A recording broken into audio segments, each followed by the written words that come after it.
I'll introduce each part of the test and give you time to read the question. This test has 3 parts. In each part, you'll hear a number of different extracts. At the start of each extract, you'll hear this sound. You'll hear each extract once only. Remember, while you're listening, write your answers on the question paper. Part A. In this part of the test, you'll hear 2 different extracts. In each extract, a health professional is talking to a patient. For questions 1 to 24, complete the notes with information you hear. Now turn over and look at the notes for extract 1.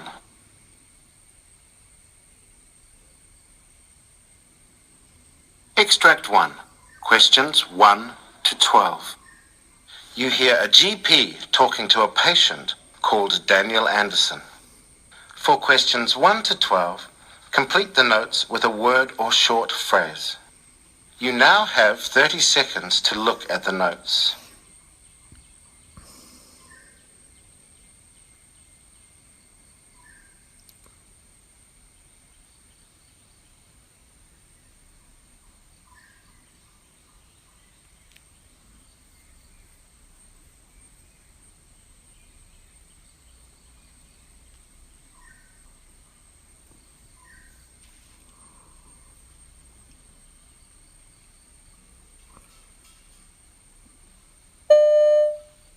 Hi, it's Daniel, isn't it? Yes, Daniel Anderson, that's right. Hi, Dr. Hampton. I haven't seen you for quite a while. What brings you in today? Yeah, I probably should have come in before now. Okay, well, that's fine. So, how can I help? Well, basically, over the last couple of weeks, I play football on Sundays, and a bit more than a couple of weeks ago, I was getting a bit more tired than I used to be. Like, I'd get out of breath in the game, I'd get puffed out. But more recently, it's been little things like walking up and down the stairs and stuff like that. That's got me a bit tired as well. So I was just wondering what's wrong with me, really? Okay. When did you first start feeling poorly? Can you remember? That's the thing. I had a cold, you see. Well, I thought it was a cold. I had a sore throat, and I was quite under the weather for that, but I've never really recovered since then. And how long ago was that? That'd be about a couple of months ago now. Couple of months. Did we see you with that? So I made an appointment on the phone, but I didn't come in the end. No, I didn't see you on the computer. So you just basically managed that yourself and... Yeah, I thought it was getting better, but it's never really... I suppose that's never really gone away entirely. So maybe it was something more than a cold. I don't know. Okay. What symptoms were you getting with that cold at the time? Bad sore throat. My glands felt quite big as well, so I was just really tired, really, no energy. Were you short of breath at that time during the cold? Yes, but not as much now. That's why I've come in now, because it's gotten worse. It's got a bit more noticeable. But the cold symptoms have gone away now, pretty much. I still get a bit of a sore throat every now and again. Right, okay. When you're at rest, do you get short of breath? No. No. Okay. Ever had asthma? No, I've never had asthma or any sort of chest problems as far as I can remember. Nothing like that. And do you have a particular diet? Are you a vegetarian or anything? No, I'm not a vegetarian, but I hardly eat any meat either. I eat a lot of fried rice and instant noodles from the university cafeteria. The food's quite cheap. I know I should eat fruit and vegetables, but I'm a student. I suppose my diet is terrible, if I think about it. Some days, all I'd have is instant noodles and some hot chips and the usual 4 or 5 cups of coffee. You drink a lot of coffee then? Yeah, it keeps me going with all the assignments and things. Okay. Have you noticed any problems with abdominal pain or indigestion? No, nothing severe, no. Nothing severe? Have you had some from time to time? No, not really. Well, I've had some mild discomfort occasionally, but that could just be indigestion, I suppose. I don't know, it's something I've had on and off for years, really. It's nothing new. It's nothing new, okay. Any nausea or vomiting with this? No.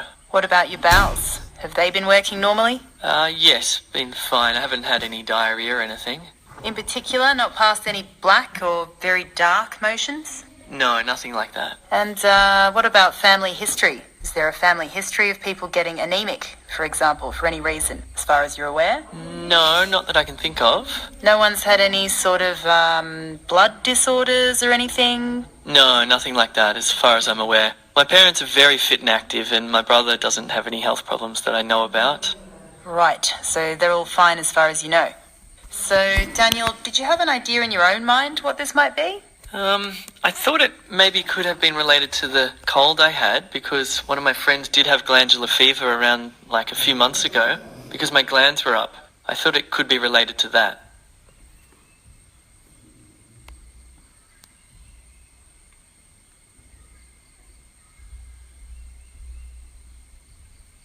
You hear a GP talking to a patient called Mrs. Wright. For questions 13 to 24, complete the notes with a word or short phrase. You now have 30 seconds to look at the notes.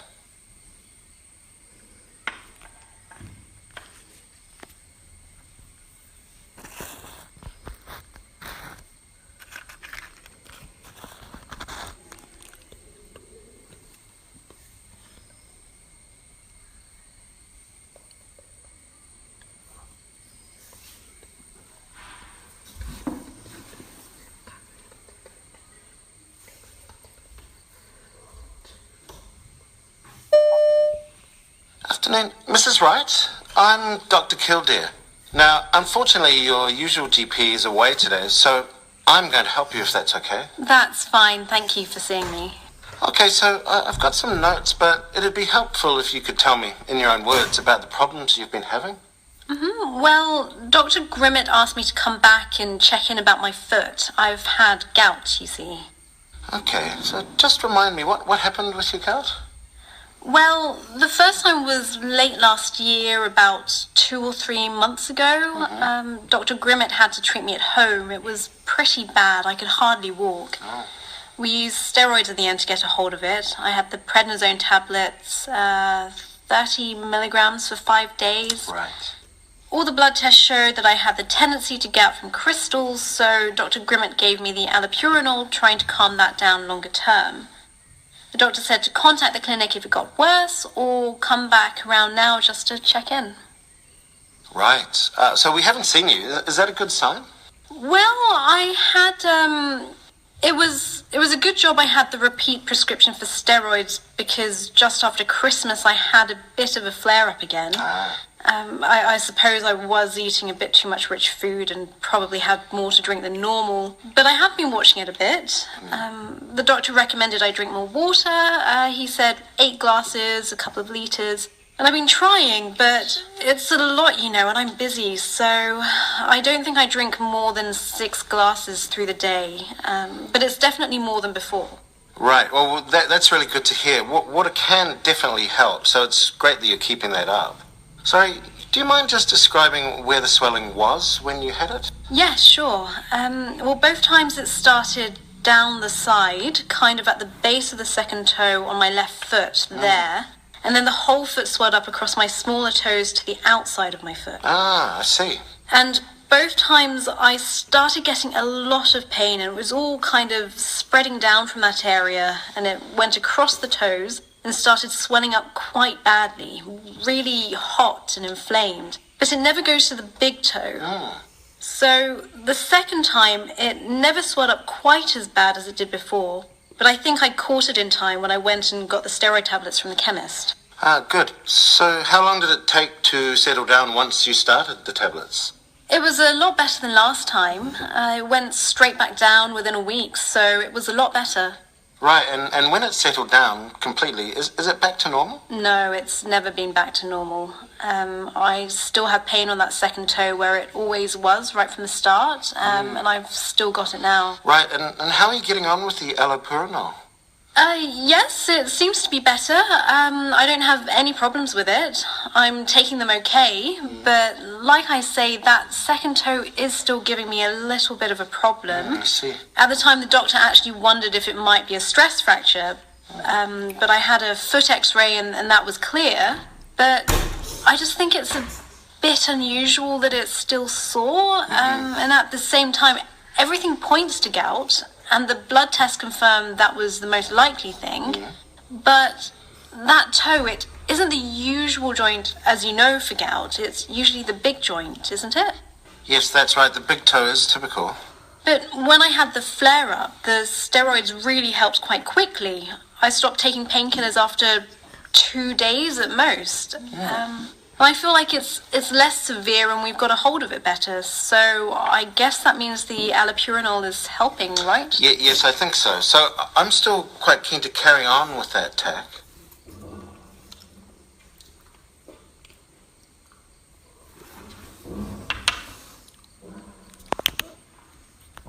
That is the end of Part A. Now turn over and look at Part B. 25 to 30. In this part of the test, you'll hear 6 different extracts. In each extract, you'll hear people talking in a different healthcare setting. For questions 25 to 30, choose the answer A, B, or C, which fits best according to what you hear. Now look at question 25. You hear a nurse in the emergency department discussing the care of a patient with a doctor. Now read the question.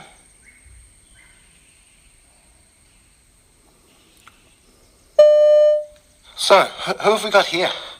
This is Adam King. He was brought in with a dislocated shoulder. He has Marfan syndrome, so we've seen him before with this.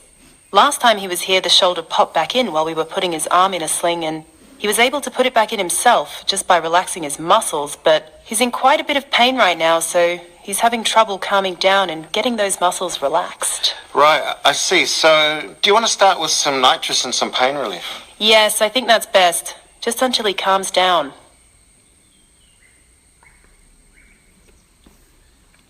Question 26. You hear a trainee doctor discussing a patient diagnosis with a tutor. Now read the question.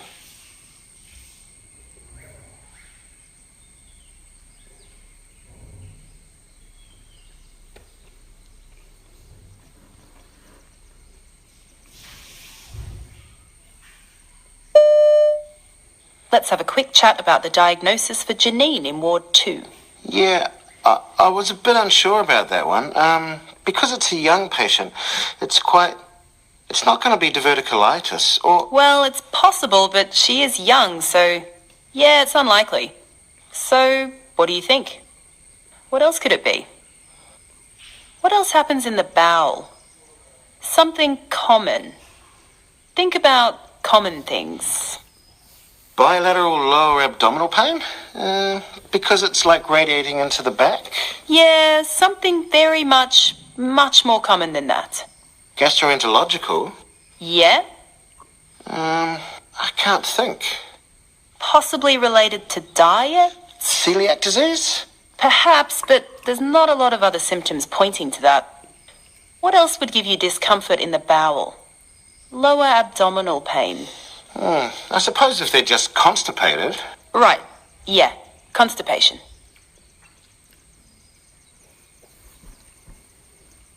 Question 27. You hear a hospital nurse briefing a colleague about a patient recovering from elective surgery. Now read the question.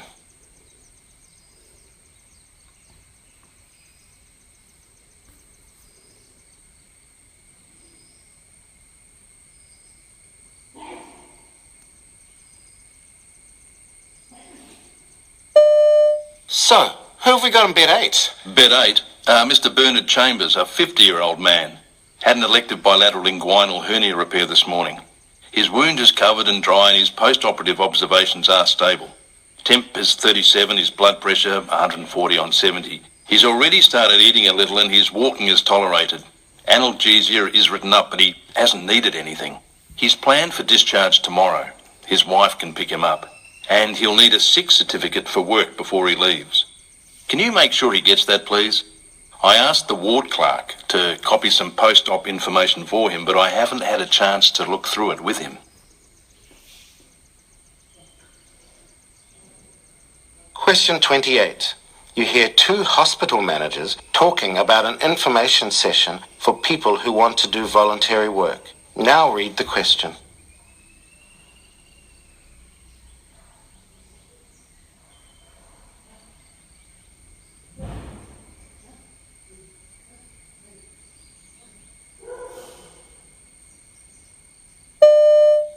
So, how's the planning going for the future volunteer information evening? Well, we've had a lot of RSVPs already, so I'm really happy with the way the event management systems have worked.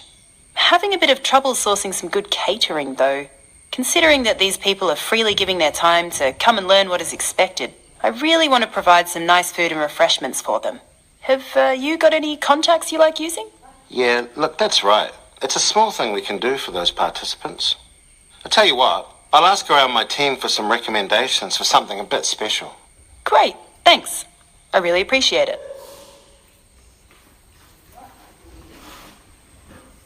You hear a pharmacist talking to a doctor about a patient's medication. Now read the question.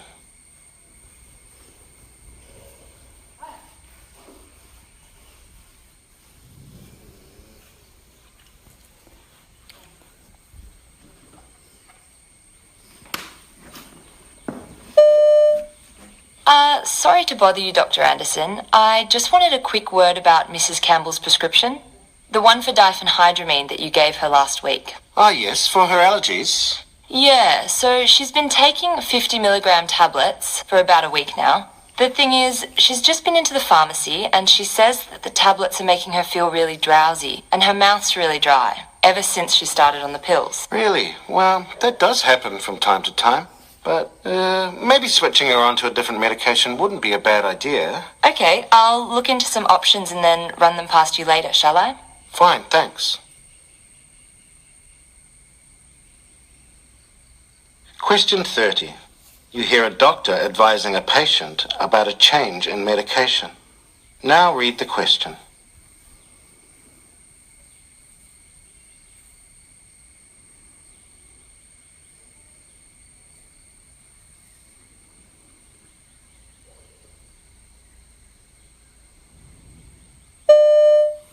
Now, the good news is that I don't think that antibiotics are going to help, so we don't need to think about those. And what I'll be advising actually is, from now, I'll be advising to start with a daily antihistamine. It's called cyterizine. I'll write that down for you because it is cheaper to buy than it is on prescription. And it probably is the number one choice for... I hope you don't mind this bit of scrappy paper. That's okay, here. that's okay. The number one choice for hay fever at this stage. This is 1 tablet a day. Now, for most people, it's absolutely fine. One person in about 100 gets a bit drowsy with this, so if you find when you've taken this that you get drowsy, then it could be this, and we maybe need to think of other options, and we'll come back to talk about that.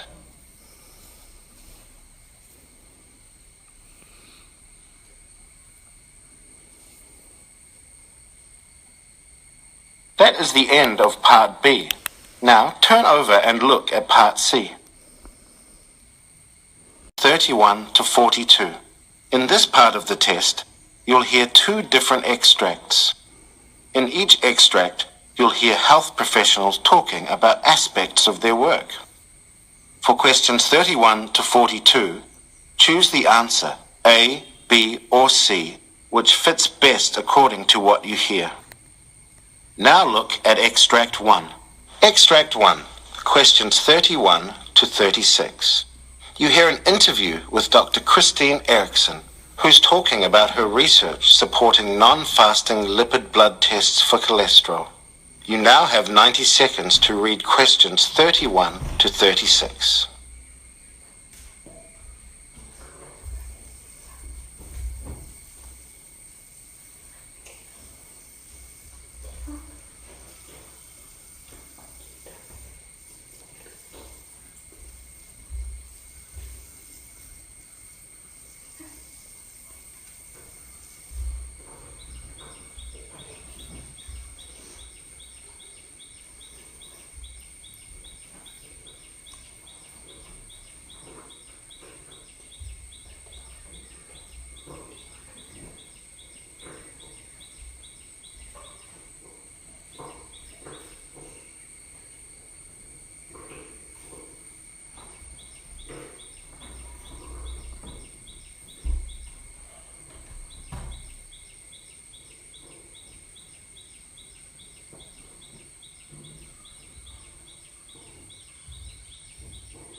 Hello and welcome to Health Research Roundup.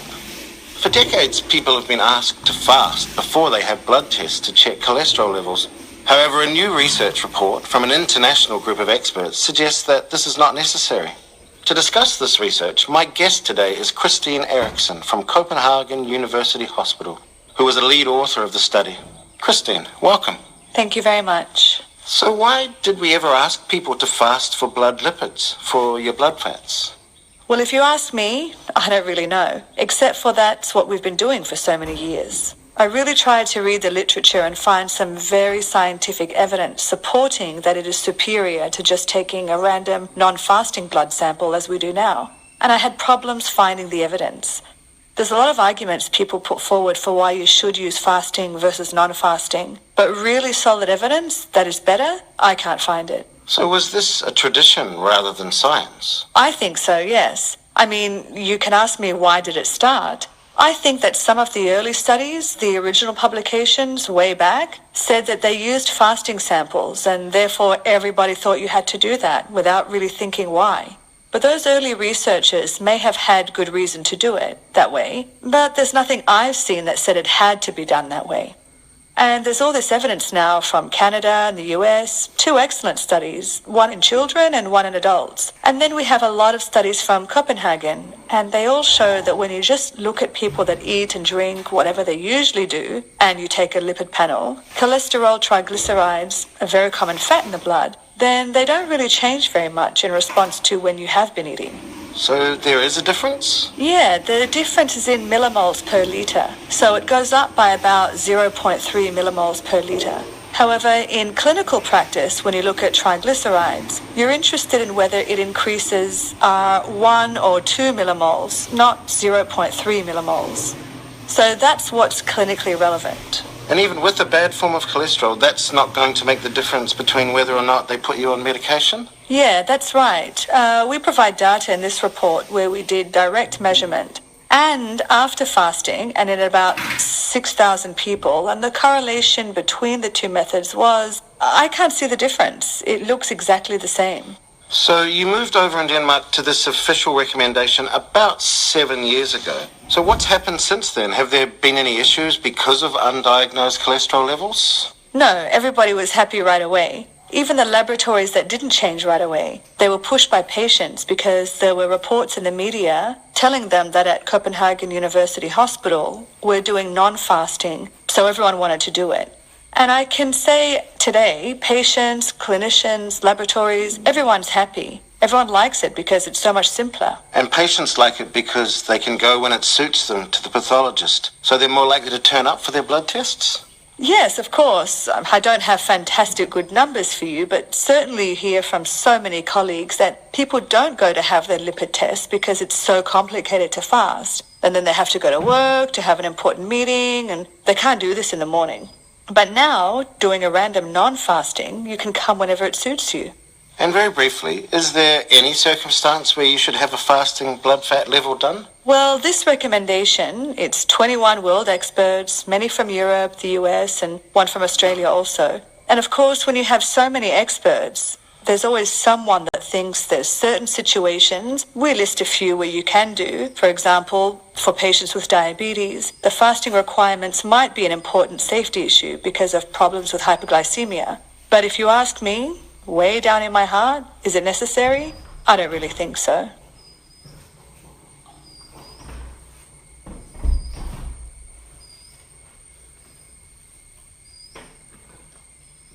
Now turn over and look at Extract 2. Extract 2, questions 37 to 42. You hear a presentation in which a researcher called Dr. Milan Petricevic is talking about the relationship between new technology and medicine in the future. You now have 90 seconds to read questions 37 to 42.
Hi, I'm Dr. Milan Petricevic, and today I'd like to talk about the future of medicine, particularly in relation to the current technological revolution. To many of us, it seems inevitable that medical robots, automation, and artificial intelligence will replace many jobs in healthcare. Surgical robots are becoming increasingly more precise, and right now, man-sized robots can lift and move patients and transport them throughout a hospital. Silicon Valley investor Vinod Khosla once said technology would replace 80% of doctors because machines will be more accurate, objective, and cheaper than the average doctor. He added that eventually we won't need doctors at all. However, I disagree. Instead, I think technology in some specialties will finally allow doctors to focus on what makes them good physicians, treating patients and innovating, while automation does the repetitive part of the work. So let's look at some examples of how different areas of medicine will benefit from current technological advances. Take general practitioners as an example. Many doctors choose this specialty today because they have a chance to make a long-term impact on someone's life. And it's true that GPs enjoy tremendous trust from their patients. But seeing someone only when they are sick makes it hard to prevent disease and ensure someone's long-term well-being. It's even harder to do this when waiting rooms are overflowing and you only have 15 minutes to diagnose the illness, design a therapy, and offer health advice. In the future, wearable sensors and devices that stream data to a doctor's smartphone will notify them whenever vital signs are acting up and provide them with all the data they need wherever they are. These devices will also ensure doctors only treat patients who really need professional care, making it possible to offer simple treatment advice remotely. In turn, this will increase the time GPs have to treat and advise each patient, building trust and ensuring patients act on a doctor's advice. What's more, smart algorithms will allow GPs to tap expert advice on their patients' conditions and act as a gatekeeper, connecting patients to other specialties. And these are just a few examples. So what about radiology? Well, already IBM's medical sieve shows how artificial intelligence algorithms can scan hundreds of radiology images in seconds, doing the repetitive job of finding malignant or out-of-place phenomenon that currently radiologists have to do daily. This technology won't replace this important specialty. Instead, radiologists will have time to supervise how the algorithm is doing, or to research and innovate, making the technology behind these devices even better. Their time will be much more productive rather than spent checking hundreds of x-rays a day. Ophthalmology will bring science fiction technologies to patients in the near future. Retinal implants might give vision back to those who have lost it, or even give humans supervision, augmenting what we can already do. In sports medicine and rehabilitation, the first forms of activity records from tech like Fitbits all focused on people who exercised regularly, but only provided basic insight into how they were performing. Now, a new generation of devices tailored to professional athletes is hitting the market, with apps providing detailed insights into movement patterns and force output in any movement. Sports medicine physicians will have concrete data to measure how athletes are improving. By the time these reach the mainstream public, sophisticated algorithms will be ready to analyze data from these devices and provide personalized suggestions to improve performance and to speed up recovery. Similarly, video consoles from Xbox to Microsoft Kinect will offer a way of monitoring how a patient is doing from a distance by seeing their progress liquidly on a screen. In oncology, this specialty will pave the way for personalized medicine. Even now, oncologists customize therapies to a patient's genetic background and their tumor's molecular makeup. Cheaper genome sequencing and measuring blood biomarkers are speeding up this process, with companies like Grail working on fluid biopsies which could filter tumor cells from blood samples. Tumors could soon be diagnosed earlier and analyzed without costly surgery. What's more, artificial intelligence could soon be used to help oncologists understand and even cure cancer. Already, IBM Watson obtains all the relevant information from millions of studies about a patient's case and makes suggestions for treatment plans most likely to work. In the meantime, patients are better informed about the disease thanks to social media communities of fellow patients. These signs all point to a bright future for oncology in partnership with new tech innovations. So what does this all point to? Well, my conclusion would be that, all in all, many jobs will be taken over by robots and automation in the coming years, but at the same time, amazing opportunities will also emerge, especially in medicine. These will require physicians to acquire new skills and improve their existing ones. In my opinion, the majority of specialties will have more time for patients and better insight into disease.